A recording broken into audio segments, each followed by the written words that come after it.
the Catholic Church, owners of a global child sex abuse scandal.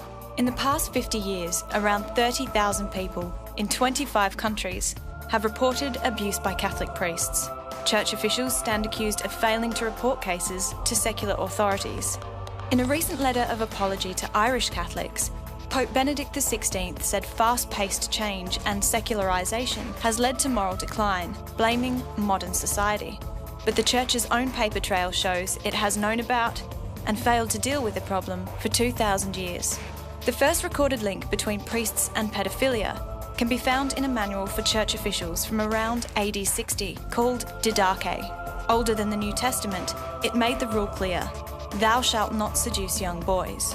In 309, the Church's Council of Elvira, which dealt with issues of clerical marriage and celibacy, said, those who sexually abuse boys may not commune, even when death approaches. In the 8th century, the Penitential of St. Bede, a renowned scholar and monk, argued that clerics sodomizing children should be punished. In 1051, St. Peter Damian wrote the Book of Gomorrah, which complained of rampant child abuse and attempts to hide it by church superiors. The book was addressed to Pope Leo IX, who reacted by punishing only the worst of serial sex abusers and arguing that abuse was a spiritual issue, not a criminal one. In 1140, a canon lawyer known as Gratian of Bologna called for paedophile priests to be put before secular courts.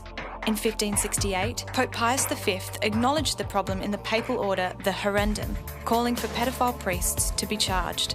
In 1741, Pope Benedict XIV wrote the definitive church document on child sex abuse, the Sacramentum Penitentiae. He recommended the problem be dealt with internally.